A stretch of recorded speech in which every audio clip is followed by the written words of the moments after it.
Hey Okoboji Conference, family and friends. Well, here we are on June 1st, and I told you that today we'd be announcing a decision on conference this summer. As you know, nothing in the last few months has been typical. The good news is that in close consultation with our leadership team, our staff, and local leaders, our board made the decision to move forward with conference this summer. Though there will be some changes and some hard decisions we made that will not make conference typical. In a moment, I will tell you how conference will look this summer. But let me emphasize that our primary concern is safety for everyone, especially the most vulnerable. And with that in mind, let me share with you the changes that we have decided to implement. First, we decided to shorten the conference this year. Conference will begin on Sunday morning, August 2nd, and end on Friday night, August 7th. Part of the reason for shortening conference is that we cannot hold concerts in the tabernacle because of social distancing guidelines. Concerts, they draw our biggest crowds. However, we have been able to move the Sidewalk Prophets concert from Saturday evening to Sunday evening, August 2nd. The exciting news is it's going to take place in the Arnold's Park green space instead of the tabernacle.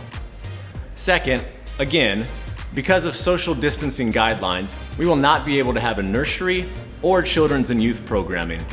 This was an extremely difficult decision. We love families, but we will be working towards making the evening sessions as family-friendly as possible and provide opportunities for our youth to be engaged. Third, there will be no women's luncheon because our venue is not able to handle this large event for the summer. We also will be canceling the men's breakfast for this year. Food service this summer, it's pretty challenging. The women's luncheon and men's breakfast will not be rescheduled this year. Finally, we are postponing the Pastor's Day to a date in the fall. And when we decide on that date, we will connect with all the pastors once we decide on the date is going to be. Okay, that's enough bad news. So let me tell you what is happening this summer. Well, we're going to kick off the week on Sunday morning with worship in the tabernacle with our worship team. The Sidewalk Prophets concert will be Sunday evening on the green space at the amusement park. Monday through Friday, we will have the morning Bible hour with Juan Hernandez. And we're going to have 3 morning community options with Ryan Harmon, Lisa Vischer, and Travis Sharn. Those 3 options will be held in the Tabernacle, Founders Hall, and the new multi-purpose room called Ella's House. And speaking of the new space, our new restrooms, they're going to be in use.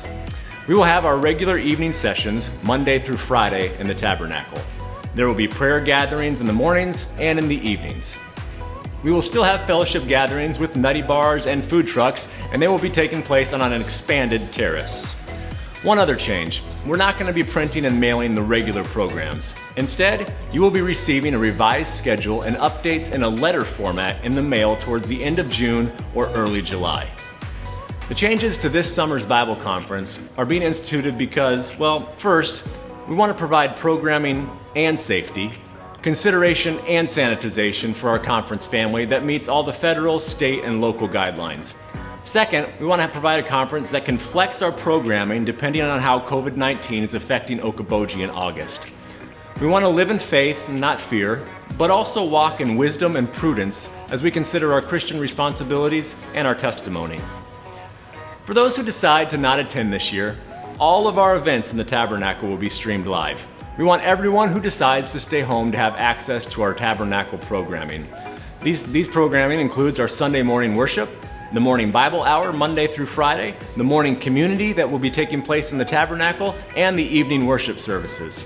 We'll ask you to use your judgment if you should stay home due to being in a vulnerable health position. For those comfortable attending, we will be following all social distancing guidelines that are in place at the time of conference. We understand those guidelines may flex to be more open or become more constrained leading up to conference. We will adjust our seating and spacing with the regulations in place in August. Extra preparation and care is going to be taken in cleaning and sanitization over the entirety of campus. This will not be the only time you hear from me leading up to conference. I will be in communication often as plans continue to come together. Further logistics will be communicated in the coming weeks and especially as we approach conference in August. Our website is in the process of being updated to reflect the changes to conference, and a frequently asked questions page will be developed to answer logistical questions. So please, check our website and Facebook page often for updates on the schedule, lodging options, and more. Thanks for your understanding as we try to make wise decisions. And let us affirm together this: the world may be changing, but God, He's not. And I'm convinced that God is going to use our current situation in a mighty way for His kingdom. With eyes of faith, I look forward to how God will move in our midst in August. And whether we see you online or we see you in person, we can't wait to be together.